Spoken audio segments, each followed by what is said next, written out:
The billionaire froze when he saw the janitor sitting on the cold marble floor of his private study, a broken pencil between her fingers and a stack of crumpled math papers spread around her. But it wasn't the sight of a cleaner in his most private room that stunned him. It was what she was doing. She was teaching his daughter algebra in a whisper, patiently explaining every equation as if the world outside those walls didn't exist. And when the girl finally solved the problem, the janitor smiled through tears and whispered something that made the billionaire's blood run cold. "Your father once saved my life without ever knowing my name." Marcus Vail had spent 42 years building an empire so powerful that newspapers called him untouchable. His name was on skyscrapers, technology companies, private aircraft, and foundations that stretched across 3 countries. Yet none of that mattered to him anymore. 3 years earlier, his wife had died after a sudden illness, leaving him alone with his 9-year-old daughter, Emma. Marcus had responded to grief the only way he knew how, by working harder, building higher walls, and refusing to let anyone see how badly he was breaking inside. Emma had become quiet too. She was intelligent, sensitive, and painfully lonely. Her grades had begun falling, especially in mathematics, and every tutor Marcus hired eventually quit because Emma refused to trust them.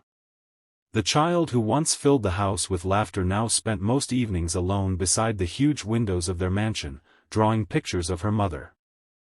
If you believe in kindness, second chances, and the possibility that one small act can change a life, please take a moment to like this story, leave a comment, share it with someone who needs hope, and subscribe to Kindness Corner.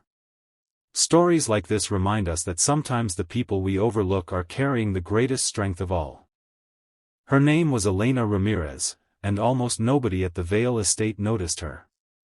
She arrived every morning before sunrise wearing a simple gray uniform, her dark hair tied neatly behind her head.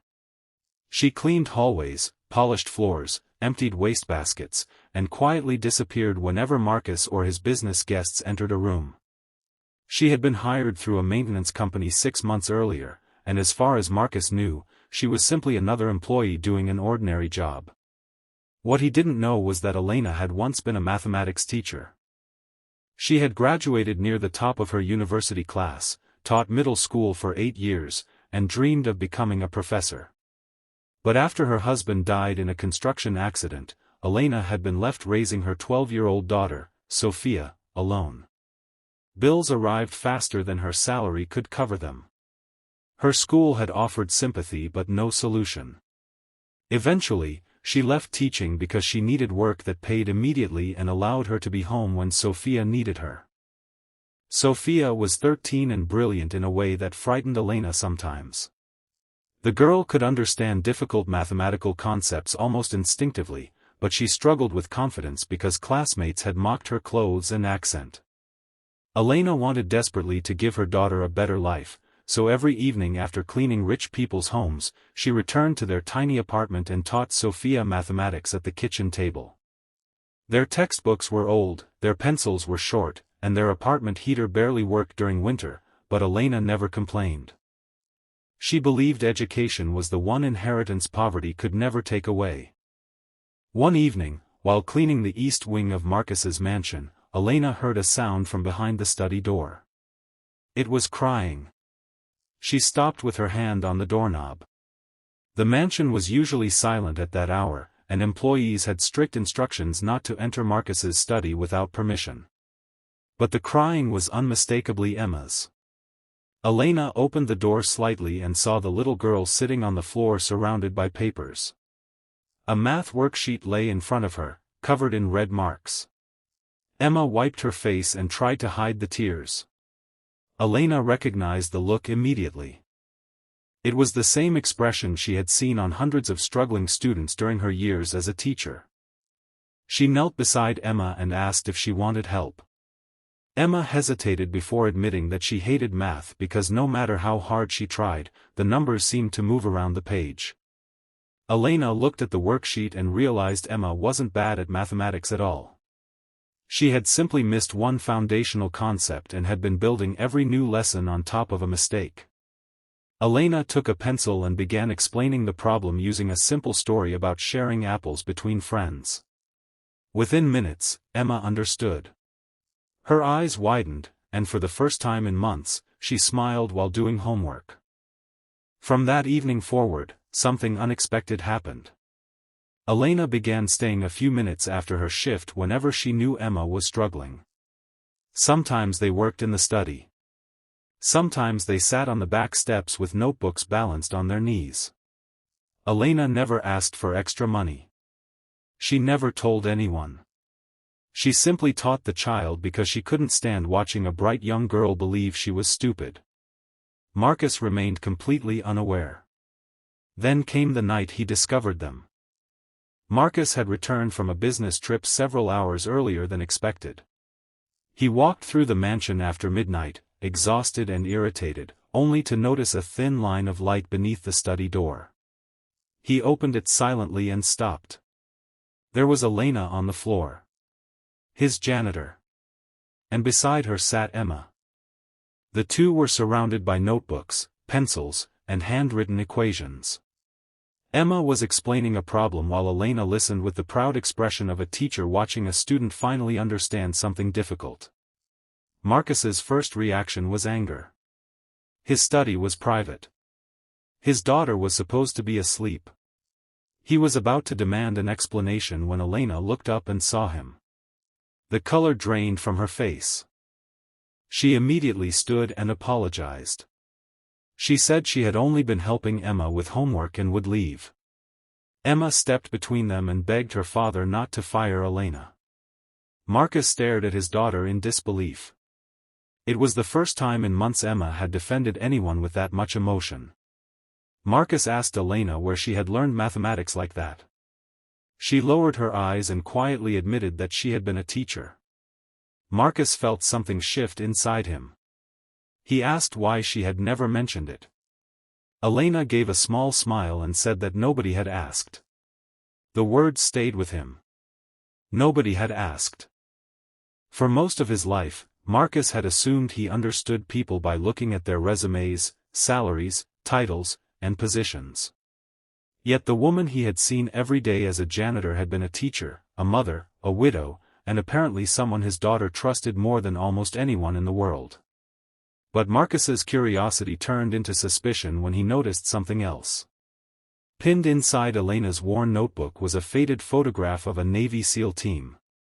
Marcus stared at it. His face changed. He recognized the photograph immediately. Before becoming a billionaire, before the companies and the fortune, Marcus Vail had been Marcus Hale, a Navy SEAL. He had served overseas for years, carrying memories he rarely discussed. His military records were private, his missions classified, and the men he served beside had become ghosts in his memory. He had left the service after a mission that nearly destroyed him emotionally and physically. He pointed toward the photograph and asked Elena where she had gotten it. Elena looked terrified. She finally explained that the man in the photograph was her older brother, Daniel Ramirez. Marcus felt the room become strangely quiet. Daniel had been a SEAL on one of Marcus's final missions. Years ago, Marcus's team had been trapped during an operation that went terribly wrong. Daniel had stayed behind to help Marcus escape after an explosion destroyed their vehicle. Marcus remembered carrying a wounded teammate through smoke while Daniel disappeared into the chaos. He had always believed Daniel had died that night. But Elena told him the truth. Daniel had survived the mission. He had come home badly injured, unable to return to active duty. He had spent years struggling with pain and nightmares before dying quietly from complications related to his injuries. Before his death, he had told Elena about Marcus. He said Marcus had carried 3 wounded men to safety that night, including Daniel, and that he had never forgotten the young officer who refused to leave anyone behind. Elena had kept the photograph because it was one of the few things Daniel had left her. Marcus sat down slowly. He remembered Daniel. Not as a photograph. As a man. A brave, exhausted man who had once grabbed Marcus's arm and told him to keep moving. Marcus had spent years believing that chapter of his life was buried forever. Now it had walked into his mansion wearing a janitor's uniform. He asked Elena why she had never told him who she was. She said she hadn't known who he was. When she learned the billionaire's name after being hired, she realized he was the same man her brother had talked about. But she never wanted to use Daniel's story to ask for money or sympathy. She only wanted to work. That answer broke something inside Marcus. For the first time in years, he cried in front of another person. He apologized for never knowing. Elena told him he had nothing to apologize for. But Marcus knew he did. Not for Daniel. For Emma. He suddenly realized that while he had spent millions trying to provide his daughter with the best tutors, schools, toys, and security, he had failed to give her the one thing she wanted most. His presence. The next morning, Marcus canceled 3 meetings. He sat beside Emma at breakfast. She looked suspiciously at him, as though she expected him to leave at any moment. Marcus asked about her math homework. Emma smiled and began explaining fractions. He listened. For the first time since his wife's death, he listened. Over the following weeks, the mansion changed. Elena was offered a teaching position at Marcus's foundation, but she initially refused. Marcus insisted it wasn't charity. He had discovered her old teaching credentials and learned that several schools desperately needed qualified mathematics teachers. He offered her a position directing an educational program for children from low-income families. Elena accepted only after Marcus promised that the program would never be named after him. She said children needed opportunities, not statues of billionaires. Marcus laughed for the first time in years. The foundation eventually opened free evening learning centers across the city. Elena became one of its most respected educators. Sophia received a scholarship, not because she was Elena's daughter, but because her grades earned it. Emma continued studying mathematics. But something else changed too. Marcus began coming home early. He ate dinner with his daughter. He listened to her stories. He learned about her fears. He even allowed her to hang a photograph of her mother in the living room, something he had avoided for years because he couldn't bear seeing it. One rainy afternoon, Emma walked into Marcus's office carrying a math test. She had scored 98%. Marcus stared at the paper, then at his daughter. Emma hugged him before he could say anything. He closed his eyes and held her tightly. Behind them, Elena watched quietly from the doorway. Marcus looked at her and smiled. He finally understood that the greatest fortunes in life were never measured in bank accounts.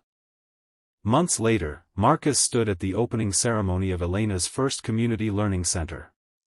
Hundreds of children sat inside, each receiving books, pencils, and access to teachers who believed in them. Marcus was invited to give a speech, but he refused the spotlight. Instead, he asked Elena to speak. She stood before the crowd and looked at the children. She told them that sometimes life makes you feel invisible. Sometimes people judge you by your clothes, your job, your home, or the amount of money in your pocket. But none of those things determine your worth. She told them that knowledge can change a person's future, kindness can change a person's heart, and one second chance can change an entire family. Marcus stood in the back of the room. He watched Emma sitting beside Sophia. 2 girls from completely different worlds, now best friends. And for the first time in decades, Marcus no longer felt like the lonely billionaire who had everything except peace. He felt like a father. A friend. A man who had finally come home. That evening, Marcus found Elena alone outside the center. He thanked her for saving his daughter from believing she wasn't smart enough. Elena shook her head and said Emma had saved herself. She had only reminded the girl that she was capable. Marcus smiled. He knew better. Sometimes the people who enter our lives quietly leave the loudest impact. Sometimes a janitor is secretly a teacher. Sometimes a billionaire is secretly a wounded soldier. And sometimes 2 broken people meet at exactly the right moment and discover that neither of them was ever truly broken. If this story touched your heart, please take a moment to like the video, share it with someone who believes in second chances, and subscribe to Kindness Corner for more stories about hope, courage, and the unexpected kindness that can change a life. And before you go, leave a comment saying, "Kindness changes everything," if you believe that someone's job, clothing, or social status should never determine how we treat them. Because the greatest lesson Marcus Vail ever learned wasn't about money, war, or success. It was something much simpler. Never overlook the person quietly helping someone else. You may never know the battles they have survived. And you may never realize that the person you barely noticed could be the very person who changes your life forever.